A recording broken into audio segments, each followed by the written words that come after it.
is Scott Fain, and this is the Youngstown Lifestyle Podcast, where I take the time to learn more about the people and opportunities in the Youngstown, Ohio community. My guest today is Youngstown native Shaye Cahill, a small business owner and fellow dog lover. Shaye came onto my radar through my partner Matthew Woods and his involvement in training her dog Chauncey. She's a very kind person with a big heart and a great example of the quality of folks you meet in Youngstown. So without further delay, let's start the show. This is Scott Fain with the Youngstown Lifestyle Podcast, and my guest today is Shaye Cahill, a Youngstown resident, small business owner, and dog lover. How are you doing today, Shaye? Excuse me. I am well. Thanks so much for having me on your podcast. I appreciate you coming on. Just as a little background for people listening, the reason that we're having this call, or the reason I even know you at all, is through my partner Matt Woods, and he's been doing some training of your dog. And he had some. And what a Renaissance man he is! One of the many. Yes. His hat yes, he wears, dog training. Well, before we get started, he asked me to read you something that he wrote yesterday. It's a short little letter just about your opening experiences, and then we can get started after that, if you don't mind. Wonderful. Okay. It is entitled, "My First Official Client." I met Shaye last year while out on a run with Jax. We were at Wick Park, located in Youngstown, Ohio, at the pull-up station at the intersection of Park Avenue and Elm Street. Wick Park is a nice park where you'll find people out and about when the weather is good, taking walks with their kids, family, friends, or pets. As Shaye walked in my direction, her dog Chauncey began to start pulling towards Jax and barking. Being out so much, Jax and I will always encounter situations where other dogs are barking at us. But in this case, I was a little concerned because Chauncey, or Sir Chauncey as I sometimes call him, is a big dog, and Shaye is such a little lady by comparison. The first thought that came to my mind, I hope she got him. Shaye did have him. She tied him up to a spot away from us and approached me and Jax, introducing herself, and asked if I'd be interested in being compensated to train Chauncey. To make a long story short, initially I was hesitant to offer formal services because up to that point I'd worked with dogs for fun and as a getaway from human negativity. But then I remembered how I'd been meditating on making more money doing things that I love to do and wouldn't mind doing for free. And with reflection on that logic, Shaye became my first formal client. And what a great client she has been. Not only is Shaye always on schedule, she always stays engaged in the process. She's always willing to do the homework, and she always pays on time. In addition to all those great things, what I appreciate most is Shaye's trust and belief in me. I point this out because my training style is not 100% traditional. The biggest difference is that I don't use treats during my training session, which is the opposite of what most information that you'll find online and in books. Typically, people fear or avoid the untraditional and unfamiliar things, but Shaye has embraced the training 100%, and by us working together with Sir Chauncey, we have made tremendous progress. So I just want to say thank you from the top and bottom of my heart. P.S. Shaye, you have to ask Scott about me teaching his dog to lunge. Signed, Matthew Woods. And that's to lunge? Yeah, it's when he came to visit. We have a lab beagle mix named Noah, and he's really a sweet dog. And so sweet, like he doesn't even bark, just in general, unless somebody knocks at the door, which personally is my favorite thing about him, that he's not a loud yapping dog all the time. Mm-hmm. So anyway, because he's so gentle, when Matt got here, he was taking it upon himself and said, I'm going to teach him how to lunge to kind of like if you need to, somebody comes and approaches you, so he would just be playing with Noah and he would be like, go lunge. And it's like that was the whole thing, that whole trip. You was here for like a week. I don't actually think Noah lunged at all, but it was fun watching him try.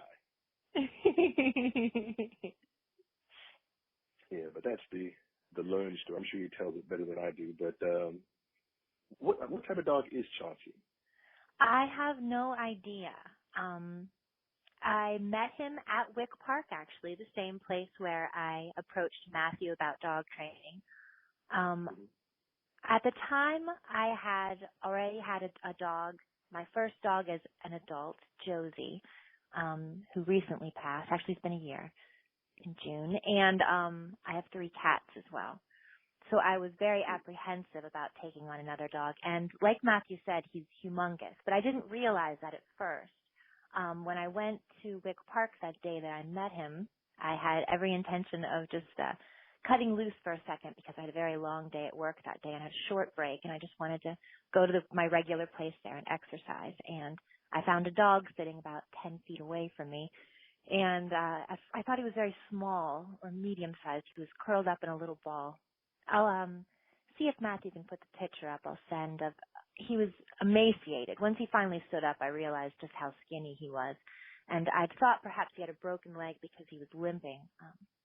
And so, of course, I called my husband and brings the food. Anyway, long story short, after trying to place him a bunch of places, I ended up keeping him. And very much similarly to my girl dog Josie I mentioned, he is very reactive, especially to other animals.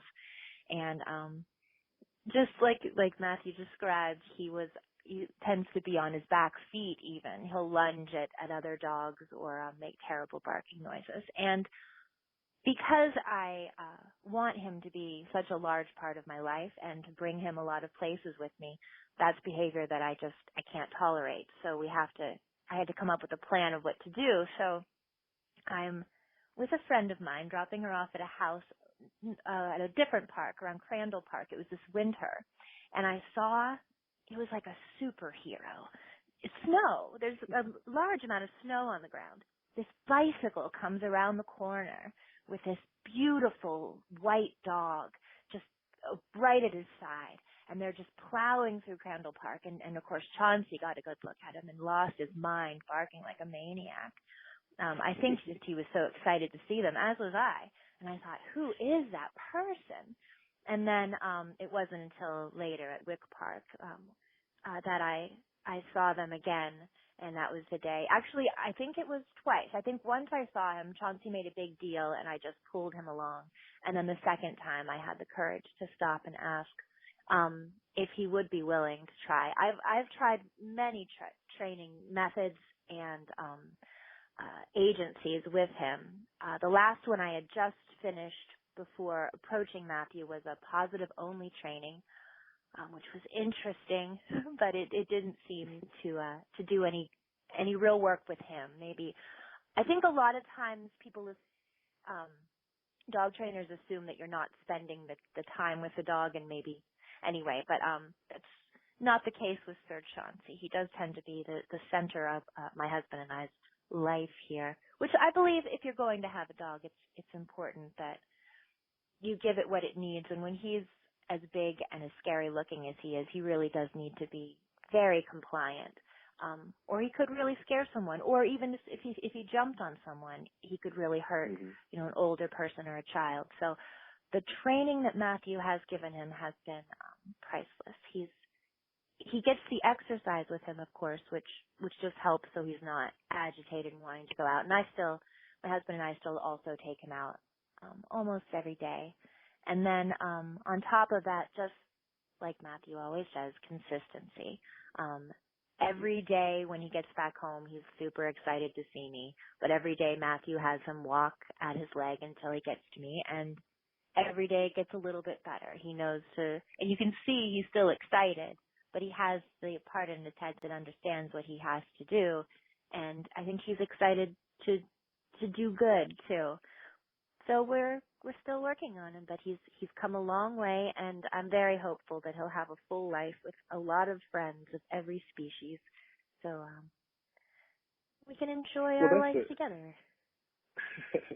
That actually stands up my question for you. You gave me every answer I wanted. I was curious as to what, impressed you about originally enough to reach out, and you said, but what's the next benchmark, the progress that you're looking for with Chauncey? Like, how will you know?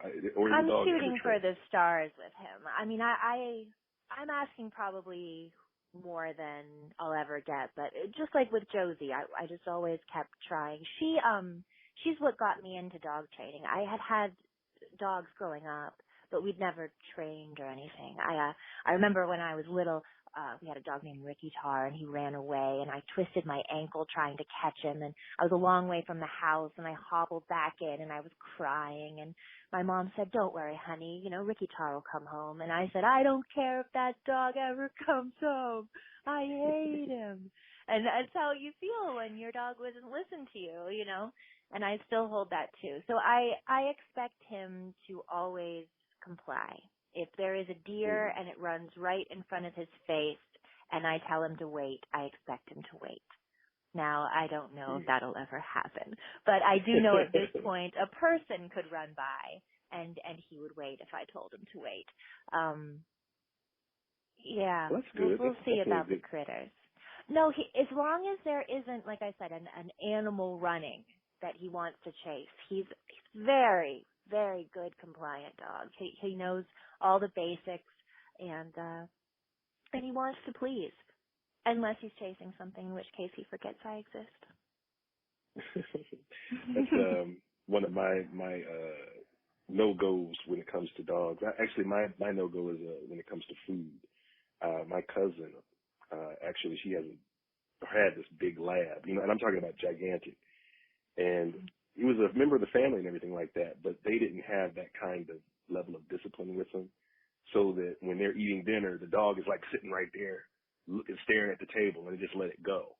And they had to, I think he said something where one of them went away, left their plate, the dog went over there and ate it. I wouldn't have a dog very long if he goes over and starts eating off my plate. That's just that is a red line for me. Well, you have to so have I can appreciate those that. lines. Yes. Mm-hmm. And that's exactly what I grew up with. My mom always had labs growing up. And I think a lot of times with dogs like that, such a gentle breed, you really can get away with not training. They pretty much will listen just naturally through their dispositions. Somehow or other, I have always ended up with crazy dogs where there really wasn't an option. Like with my Josie, I got her, she was a birthday present, when I was 30. And she's a pit bull German shepherd mixed together. So as a puppy, she's wonderful, just the sweetest little angel. And then one day she hit puberty and she lost her mind. She wanted to attack everything that moved. And I was so fortunate that my friend happened to live next door to a wonderful dog trainer, a man named Stan Jacobs. He does bird dog training along with a million other things. But he came outside with a choke chain and he handed it to me when my dog was just going crazy over everything. And he's just like, this is called a choke chain. You're going to have to learn how to use it. Here's a book. It was called How to Be Your Dog's Best Friend by the Monks of New Skeet, which are monks in New Jersey that have been training German Shepherd dogs for 50-some years. And that's where I started really realizing that it's possible to have a dog be a companion and to have it listen and the steps that you have to take in order to do that.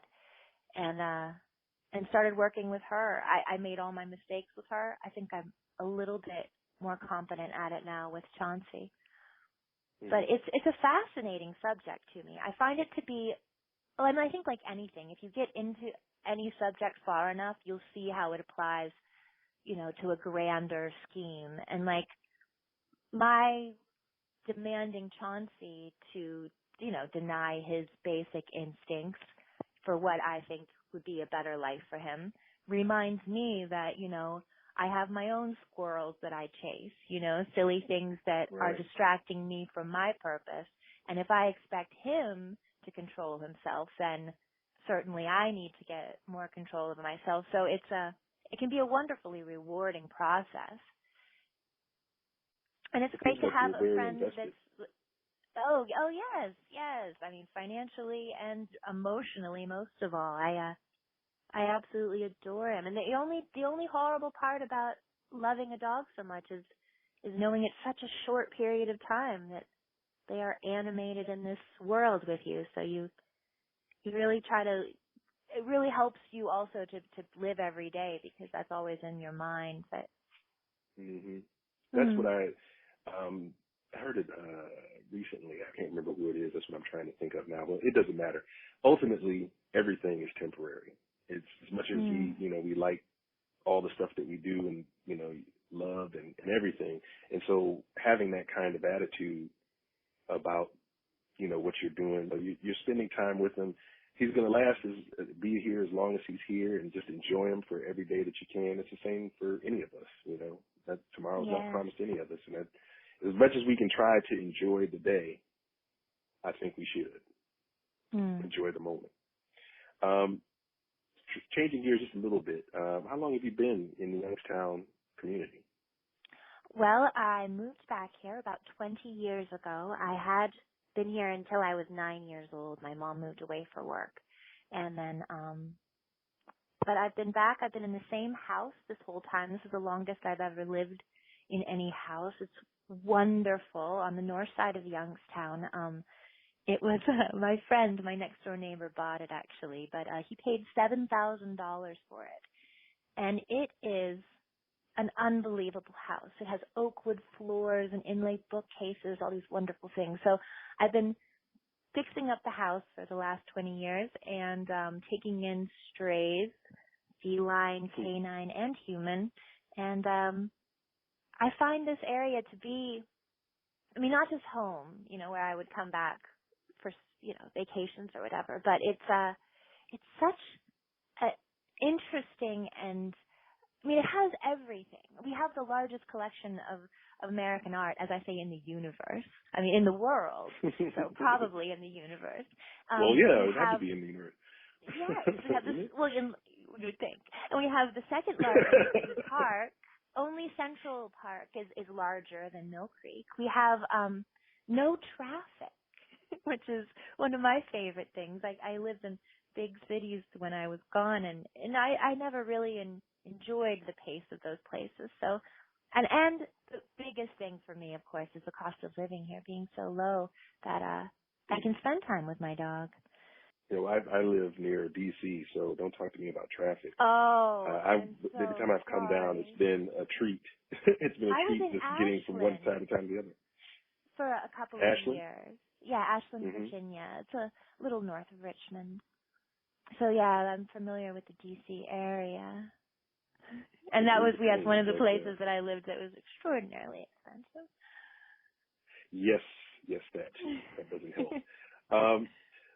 So you're also a small business owner. I wanted to, before we go too far, tell me a little bit about your videography business. And starting off with the name, what's the name of the company? The name of the company is Shaye Cahill Productions, because Shaye Cahill, it's not a homonym, I forget now, a polytheme, that's what it is, a phrase that sounds like another phrase. So, Shaye Cahill Productions, I do video production. Mainly it's event staging, which means I just carry heavy stuff and I set up projectors, audio, and things at events around the area. And then I also occasionally actually make a video. But most of the time the videos that I make, I just make them for fun for my family and friends. And how did you get into that? My mom. My mom was a news photographer. She started out as when I was just a babe. She would take me along with her and her news shoots. It was very smart. She was like the first kid on a leash because I would hold the microphone, and of course the microphone cable was attached to her camera, and she would be walking around. So I'd be, and that was my job. So you'd hear the audio would be a lot of people going, "Aw," and me going, "Shh," because I knew that it was important to get good nat sound. So my whole life, she took me to work with her. When we moved to Florida when I was 9, that's where she ended up working many, many jobs until she ended up landing a job at the Hard Rock Cafe. She was their entire video department, and they sent her all around the world documenting different cafes and doing things, and she brought me along on her European leg. It was fantastic. And then I had moved a couple of times. She had moved a couple of times. And that's when she fell in love, then again, with the man she had been on the volunteer fire department with when I was little in Canfield. They fell in love again, moved back home, had a baby, started a business. I came home shortly after. And basically my business is just an extension of hers. About 5 years ago, she decided that she doesn't do video anymore. She quilts now.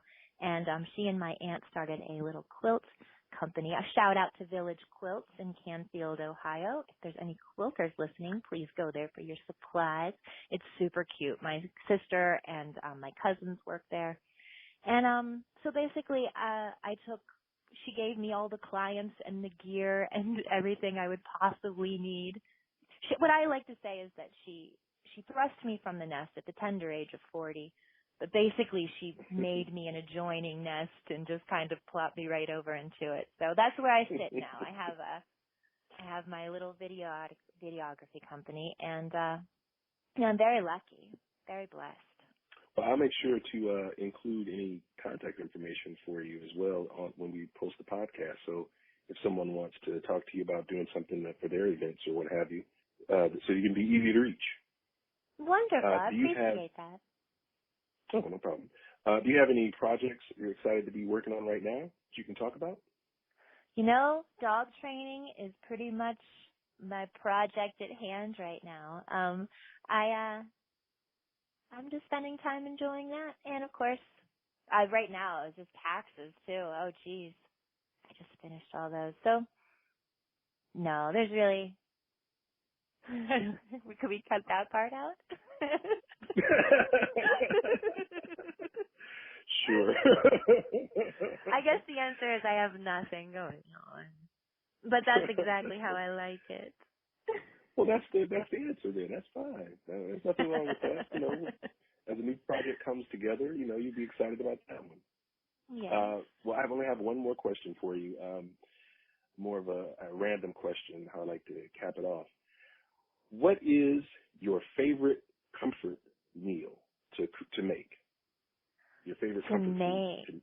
Well, that's a good one. And it is grilled cheese and tomato soup. It's got to be Campbell's tomato soup, and it's got to have milk in it. That's it. You know what? I haven't had that in years, but that is a good. Oh, you little dip comfort. it? You got to dip it. And you eat your grilled course. cheese like that. It's best if you're watching a show or something while you eat it too.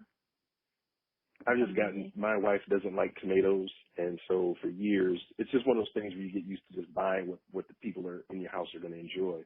Of course. And so occasionally, I will get a can of tomato soup, and it'll sit there until I think, it's like, oh, I got the tomato soup up there. But yeah, that's a good answer. That's a good answer. You made me want one today. Well, anyway, I do appreciate you spending some time with me today and all the great information you shared. And like I said, I'll put your contact information out there so that if someone does want to book you for doing a video or doing some type of work for their events, they'll be able to get Shaye Cahill on the case. Well, wonderful. I appreciate that. And thank you so much for spreading good news about my community. Oh, no problem. It's a great community to do it to. Because I've been down there, and I love Youngstown. It's really a cool little city.